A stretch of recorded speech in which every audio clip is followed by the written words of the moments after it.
Cameron a 7 ans. C'est un petit garçon souriant qui fait le bonheur de sa famille.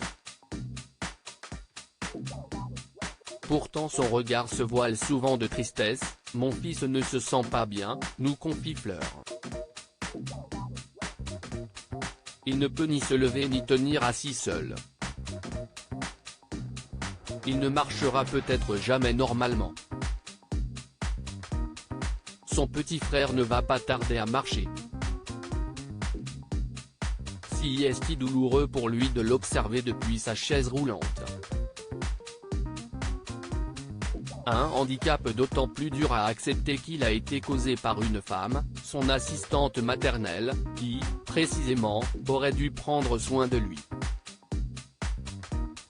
Le cauchemar de tout jeune parent qui confie son enfant à une personne inconnue.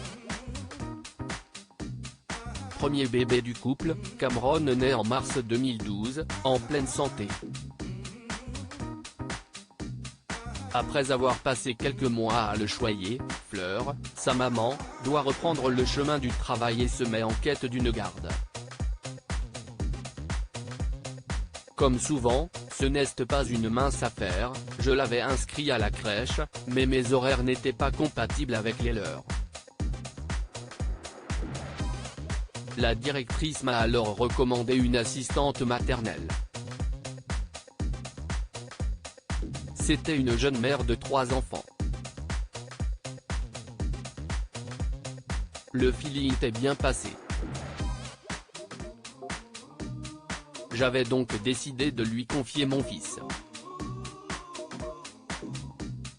Ne supportant plus les pleurs de Cameron, elle l'a secoué à plusieurs reprises. Tout se passe sans histoire jusqu'à un triste jour de novembre 2012, mon mari, militaire, rentrait de mission. Nous avions des courses à faire. J'avais déposé Cameron chez sa nourrice le matin, ce qui nous permettait de passer la journée tous les deux. À 17 h, alors que nous apprêtions à venir le chercher, j'ai reçu un appel de l'assistante maternelle qui me disait que mon fils était très mal. Chez la nounou, Fleur et son mari, Stéphane, trouvent Cameron livide, les yeux révulsés et secoués de convulsions. L'assistante maternelle disait ne rien comprendre. Après la sieste, elle avait trouvé Cameron dans son lit, sans réaction, et avait aussitôt appelé les pompiers. Je la croyais. Transporté à l'hôpital dans un état critique, le bébé reste sous surveillance pendant 48 heures, le pronostic vital de l'enfant est engagé.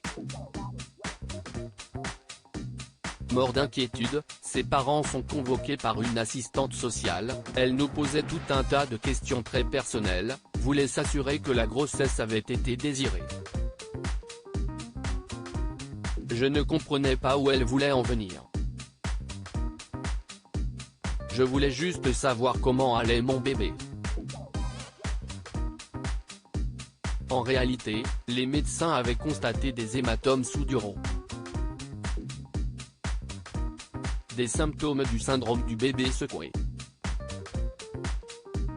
Nous étions soupçonnés de maltraitance, Cameron risquait de nous être enlevé. Interrogée par la police, la nourrice finira par craquer, et avouera son geste. Fatiguée, et ne supportant plus les pleurs de Cameron, elle l'a secoué à plusieurs reprises, avant de le reposer brutalement dans son lit. L'assistante maternelle a été condamnée à 5 ans de prison avec sursis. Il faudra attendre 3 longues années pour qu'elle soit jugée, en 2015, pour avoir violemment secoué Cameron, qui avait alors 8 mois et demi. Jamais elle ne nous a demandé pardon. Durant le procès, elle a reconnu son acte, mais pas sa culpabilité. Elle a même osé dire « ça va, je ne l'ai pas secoué comme un prunier ». C'était atroce d'entendre ça, mais, au moins, elle a été punie pour le mal qu'elle a fait. L'assistante maternelle a été condamnée à 5 ans de prison avec sursis. Depuis ce verdict, Fleur tente de se reconstruire et s'est donné pour mission de témoigner pour éviter d'autres tragédies. J'ai écrit un livre, Une vie secouée, de Fleur Douvareille, édition Sidoné Laurent, et créé une association pour les parents qui ont vécu le même drame. Chaque année, environ 200 enfants sont victimes en France du syndrome du bébé secoué. Que ce soit par jeu ou par énervement, il ne faut jamais secouer un bébé. Cela peut causer des lésions cérébrales importantes et irréversibles, qui peuvent être fatales. Un bébé secoué, s'y est toute une famille brisée. Aujourd'hui encore, je suis traumatisé. J'ai accouché d'un petit Lewis en octobre, et l'idée de le confier bientôt à un inconnu me terrifie. Il faut informer les parents, les assistantes maternelles ou toute autre personne qui a la charge de l'enfant, que si la fatigue ou l'irritation prennent le dessus, il faut demander de l'aide. La vie d'un enfant est trop précieuse pour la gâcher dans un moment d'égarement. À propos de l'auteur de Coralie Vincent, journaliste Coralie Vincent est journaliste sur le site Closer.